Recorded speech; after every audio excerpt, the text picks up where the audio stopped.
Now, I want you guys to watch this. I'm going to play you a short clip from Fox News of Pete Buttigieg talking with, I believe this is Trump's former press secretary from his first term, Kayleigh McEnany, who, of course, is, now a host on Fox.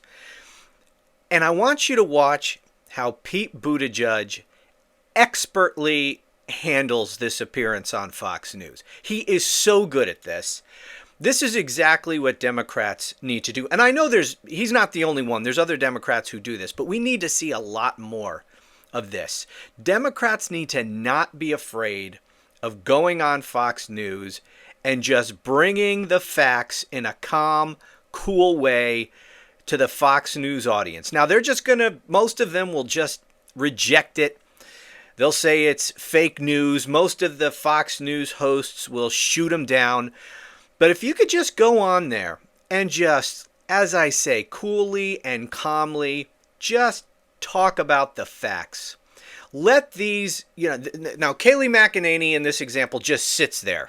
And I want to talk about that after you watch this clip because I think that's revealing also. But, other Fox News hosts will throw a fit. They will try to interrupt and shout you down. Let them. Let them. It's so obvious when they do that they don't want the person who is actually bringing facts to the Fox News audience to be heard.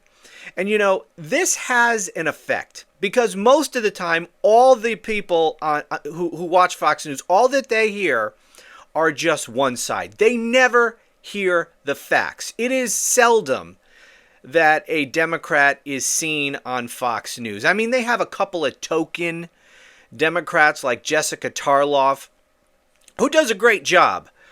But she's on a panel show where she's she's outnumbered like 5 or 6 to 1. So the sheer number of it does the framing in terms of how the audience is going to perceive which side of the argument is correct and which side isn't. It's a psychological thing. Human beings, I believe, are hardwired to just believe that the more people take one side of an issue, that's the side that is true and believable. And so that's why they do this. They do a 5 to 1 or a 3 to 1. And, that's so the audience will feel justified in believing the side of the argument that they want to believe. Anyway, let me show you this clip and then I have some comments.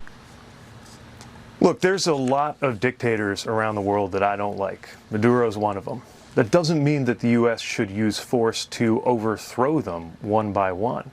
Anytime we're talking about using force, and I say this as somebody who was sent into a war on the orders of an American president, the bar has to be higher. It has to be in the core security interest of this country, and there has to be no alternative. And I just don't see any evidence of that in the case of Venezuela. And, the rationale that the administration gave was that this was about drug trafficking. But if we're really serious about that, we have yet to hear an answer from the White House on why the President Trump, pardoned the president of Honduras, the ex-president who was convicted in an American courtroom of bringing in, I think, 400 I can't even remember how many millions of tons of cocaine, of billions of individual doses of cocaine into the United States. How did this criminal get a pardon from President Trump? Did he contribute to the ballroom project? Did he buy some of that cryptocurrency and make the Trump family wealthier? Why are these many fraudsters getting those pardons? And I think the pardon power, whether we're talking about the people who were convicted of beating up cops on January 6th, or whether we're talking about the ex-president of Honduras, should be a much bigger story in this country. Secretary Buttigieg, I would note that Marco Rubio gave an explanation this week. The president felt that the Honduran president, former, I should note, was untreated fairly. But thank you for your viewpoint. We love having alternative viewpoints here. And we'll be following. So first, obviously, Pete Buttigieg is so good at this. He's so smart, and he has a great way of explaining these things, and he never loses his temper with these people. Even when he's on Fox News and they try to shout him down, he's so cool with the way he handles it. But here, to me, what's the greatest part of this is Kayleigh McEnany. She's just sitting there with her eyes wide open, and you can see that she's trying to figure out something to say. She doesn't want to let Pete Buttigieg just keep talking and bringing facts to the Fox News audience. I mean, the case he's laying out here, the hypocrisy, the obvious, this idea that Trump gives a shit about stopping drugs flowing into this country is ridiculous. And McEnany's sitting there. She knows that Pete Buttigieg is making a very persuasive argument here, and she wants to interrupt him, but she doesn't know what the hell to say. And there's one point when Pete Buttigieg is starting to make the point about why would he do this?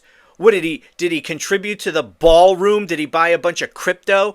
And right when he starts making that argument, McEnany is like, you could see she's got to say something. She wants to say something, and she starts to, but she doesn't have anything. Nothing comes out. She doesn't know what the hell to say, but you can tell from the look in her eye that she's like, oh shit, I got to say something, or I got to end this interview.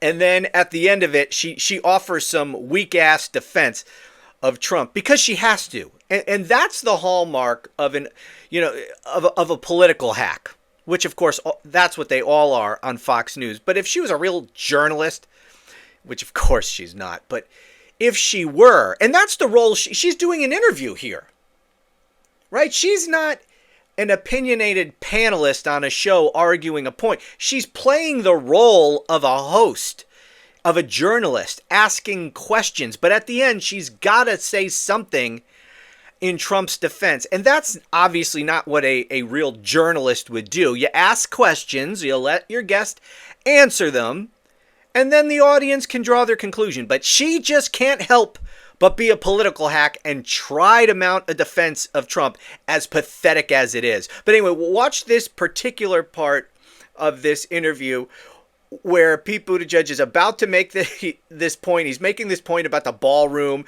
Essentially, did the former president of Honduras bribe Trump? That's what he's saying. And you could just see her eyes like, oh shit, I got to say something, but I got nothing. How did this criminal get a pardon from President Trump? Did he contribute to the ballroom project? Did he buy some of that cryptocurrency and make the Trump family wealthier? Why are these many fraudsters getting those pardons? And I think the pardon power, whether we're talking... Love that. I want to see more of that. That was excellent.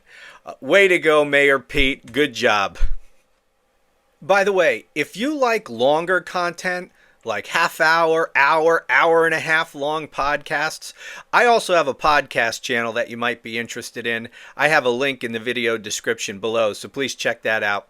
And please subscribe to this channel if you haven't done so already.